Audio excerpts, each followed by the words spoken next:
اس کے بعد میں صحابی نے فرماتے 8واں مسئلہ، میں نے دیکھا کہ ساری مخلوق کا اعتماد اور بھی بھروسہ کسی خاص ایسی چیز پر ہے جو خود مخلوق ہے۔ کسی آدمی کو دوسرے آدمی کے اوپر اتنا بھروسہ ہے، وہ بھی اس کے جیسا آدمی ہے۔ کوئی اپنی جائیداد پر بھروسہ کرتا ہے، میرے پاس اتنا پیسہ ہے، میرے پاس اتنا جنگل ہے، میرے پاس اتنا گھرا ہے، جس طریقے سے ان کے اوپر تان دیتا ہے۔ کوئی اپنی تجارت پر، کوئی بیپار پر، میرا اتنا بڑا بیپار ہے کہ پورے ملک میں چھا گیا، میرے نیچے اتنا نوکر ہے کہ میرے کو حساب دیکھنے کی بھی ضرورت نہیں پڑتی۔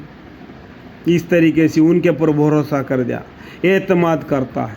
کوئی اپنی دستکاری پر نگاہ جمائے، دستکاری، بڑا پن کا، میں بڑا ہوں گاؤں کا، اس طریقے سے وہ اپنے آپ کو یہ کرے۔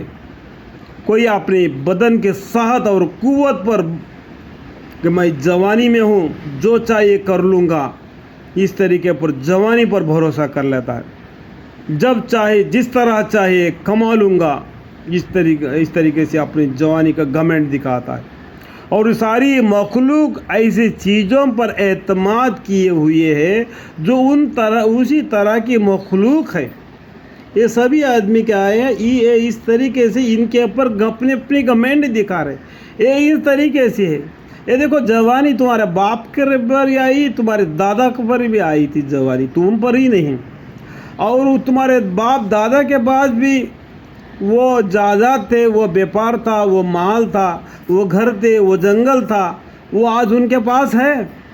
وہ سب دنیا میں چھوڑ کے قبر میں سو گئے۔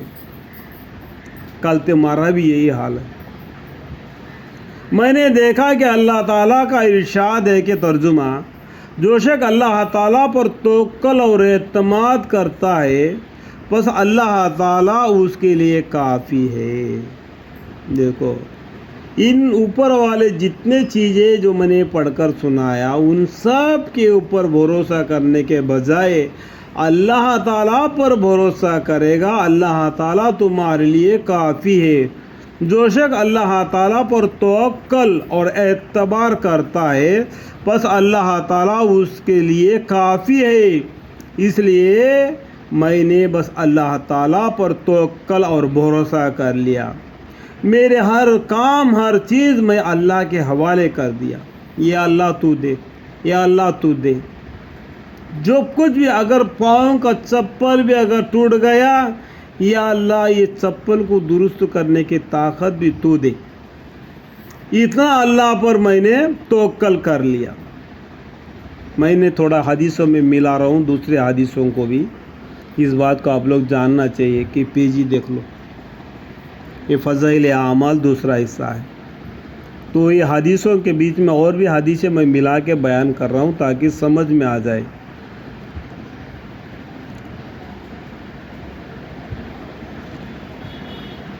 توفیق عطا فرمائے، یعنی اعتماد کرتے ہوئے اللہ تعالیٰ کے لیے کافی ہے۔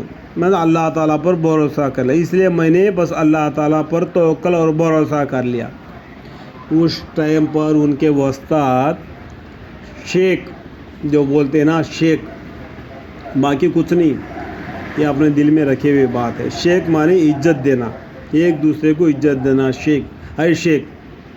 اب دبئی کنٹری میں جاؤ گے تو بولیں گے ایک دوسرے کو شیخ شیخ شیخ، وہ ایک سر، رسپیکٹ، حضرت، یہ معنی حضرت۔ تو وہ شیخ نے، ان کے استاد نے فرمایا، اے حاتم رحمۃ اللہ علیہ، تمہیں حق تعالیٰ شانو توفیق عطا فرمائے۔ کیا بولا؟ انہوں نے دعا مانگی، حق تعالیٰ شانو تمہیں توفیق عطا فرمائے۔ میں نے توراہ کس پر نازل ہوا؟ موسیٰ علیہ السلام پر۔ اور انجیل کس پر نازل ہوا؟ اور عیسیٰ علیہ السلام پر۔ زبور کس پر نازل ہوا؟ داؤد علیہ السلام پر۔ اور بھی 100 صحف نازل ہوئے، وہ الگ الگ پیغمبروں پر نازل ہے۔ قرآن میں 30واں پارہ، وہ 3 وہ زیتون سورہ پڑھیں گے تو اس کے بازو میں لکھا ہوگا کہ فائدہ میں یہ 100 صحف کن کن پر نازل ہوئے۔ اور اس کے بعد میں قرآن عظیم یہ قرآن کریم کس کے پر نازل ہے؟ محمد صلی اللہ علیہ وسلم پر، اور ہماری امت کے لیے ہدایت نامہ۔ یہ قرآن عظیم کے علوم کو دیکھا، انہوں نے کیا کیا، یہ استاد نے، یہ شیخ نے ان چاروں کتابوں کو پڑھا تو میں نے سارے خیر کے کام انہی 8 مسائل کے اندر پائے، بس جو ان 8 مسئلوں پر عمل کرے اس نے اللہ تعالی شانو کو چاروں کتابوں کے مضامین پر عمل کر لیا۔ اس قسم کے علماء کو علماء آخرت ہی پا سکتے ہیں، اور دنیا اور دار عالم تو مال اور جاہ کے ہی حاصل کرنے میں لگے رہتے ہیں۔ اس سے آپ معلوم کر لو کہ علم کیا چیز ہے، کیا عمل کرنا ہے۔ شرمندگی کی بات ہے علم والوں کو، اور شرمندگی کی بات ہے اس کے الٹے کرنے والوں کو۔ اب جو میں نے پڑھایا، پڑھ کے سنایا اور پیج بھی دیکھا دیا، اس کو پڑھ لو اور سوچ لو، سمجھ لو کہ میرے بیان میں بھی کچھ غلطیاں ہوگا تو مجھے معاف فرماؤ اور ہدایت کے طرف آؤ۔ قرآن سچ کہتا ہے، الف لام میم ذالک الکتاب لا ریب فیہ، ایک حرف بھی قرآن میں تم کو جھٹا نہیں سکتے۔ اگر ایک نطقہ بھی نکالو گے اس کا معنی بدل جائے گا۔